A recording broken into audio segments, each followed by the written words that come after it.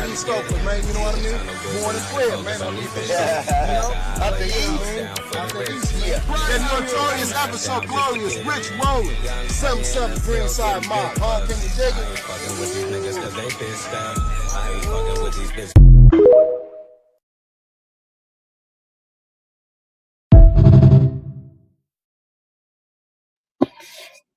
Hey, yo, Cam, you You better watch out, man. Bill got them hitters, man. You know what I mean? Bill OG saying.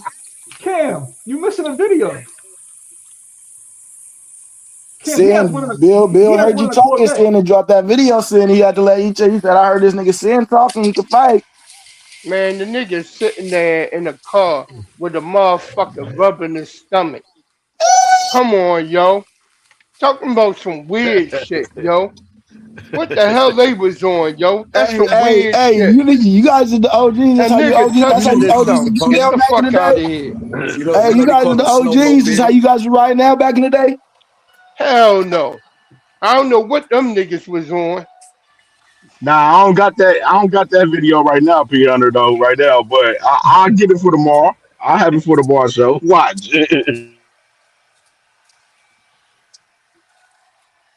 What was that video? I didn't see it.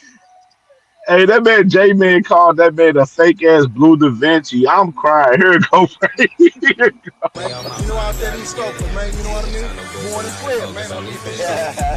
Out there that notorious episode glorious, Rich Rollin, 7-7 Greenside Mob. Huh? Can you dig it?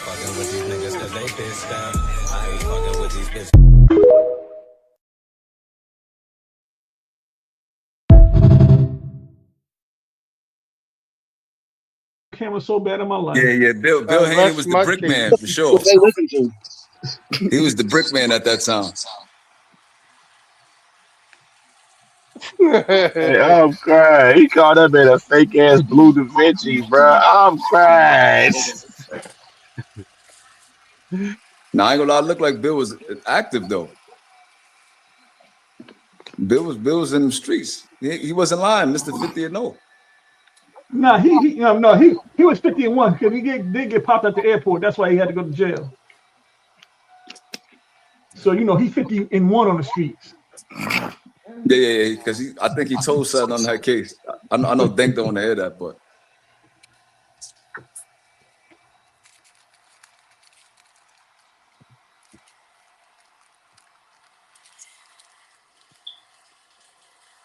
Here go that man right here. Here goes Devin right here, y'all. Come on, man. Champside, you know 144 is. Whoa, what's up, champ? Come on with it. 144, baby. We gonna get it on.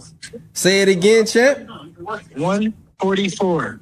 144 is a weight. I think we can make it happen. So, Dev, can you hit up Shakur and get the fight done? What's really stopping y'all from fighting on his end or on both of y'all end? Man, Champside, I'm in the gym right now, but all I gotta say is 144. We can get it on.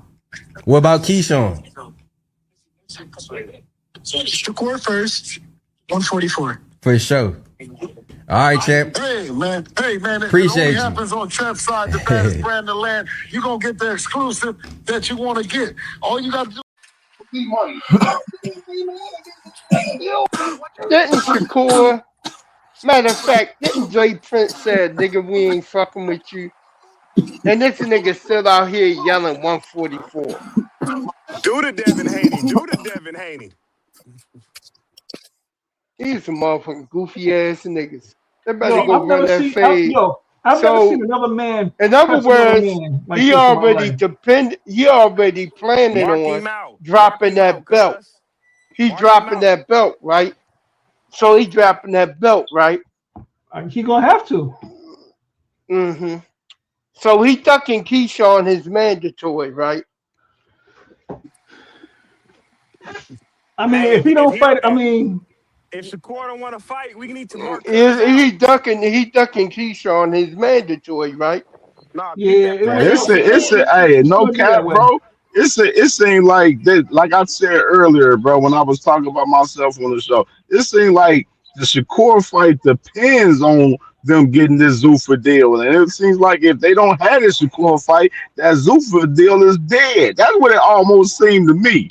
That's Yep. what it seemed to I've me. never seen anyone beg Yo, for a it's fight like they for cyber somebody stalking below their weight Shakur. class.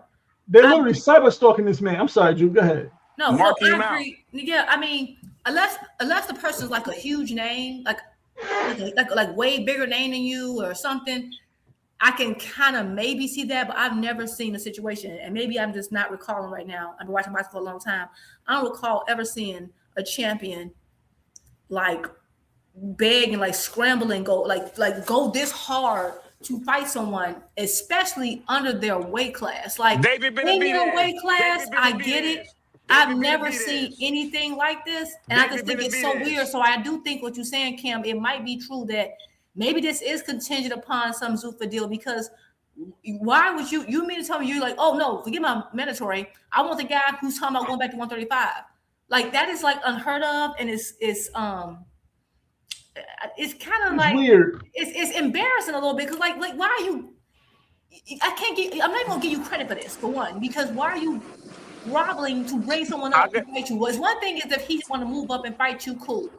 But the fact that he like, okay, cool, go ahead and fight my guy. You know, he's mandated. I got this other obligation over here with Shot, and you're still like, no, me. Like, CamJ. like he didn't go this hard to get his get back with Ryan. CamJ. He didn't try this hard with anybody in his career. It's so weird. And Meanwhile, Turkey already like, letting them know you got to fight Ryan if you want to come to Riyadh season. It looks real punky. Like that's crazy. Like somebody in your division is saying, okay, I'm the mandatory. What's up? And you like, no, I want the guy down there in that other weight class. Like what? CamJ, let me tell you this. Y'all not embarrassed? Like you're not embarrassed by that? I know. Devin is trying to bring Shakur up 4 pounds, but I know a guy who fights at 200 pounds that just tried to call out a 168 pounder, David Benavidez. After he won, he said, I want a Canelo fight. And he's at 168, and David Benavidez is at 200 pounds. So I do know a guy. Absolutely. The difference is that Benavidez will go back down. Yeah, the difference is that Benavidez, I will come to you. Devin ain't doing that. Devin ain't going to 140. Shakur said 144. Right. Devin saying 144. You don't know a guy. Is Devin going to go down to? Is Devin moving down? Hold on. Let me hold on. Let me say this though, FaZe. I like where you go with that on the sense, but at the same time, it's not the same because David is trying to fight guys around his weight class and shit. Your guy right now, he's not trying to fight the guys at 47 right now. He's trying to fight guys lower than him. It's a difference. That nigga is 32 more pounds higher than Canelo Alvarez. And will come back down and say he will come They down. say he'll come down to 75 and fight him though. If he want to fight at 75, he's going to 75. Canelo then fought at 75 though before FaZe, so you can't make that the argument. That's a bad argument right there. In FaZe, he's not cyber stalking Canelo. He's not cyber stalking Canelo. He ain't got his daddy on here crying about Canelo. He moved on with his career. He ain't got his.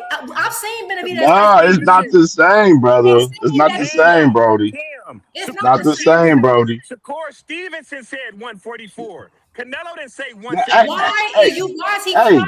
Fight men of your division. FaZe, I'm with you. FaZe, I'm with. As far as that aspect, I'm with you. He did say. I'm with you.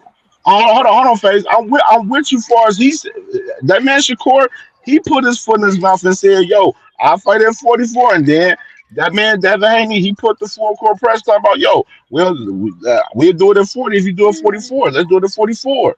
You know what I mean? And now,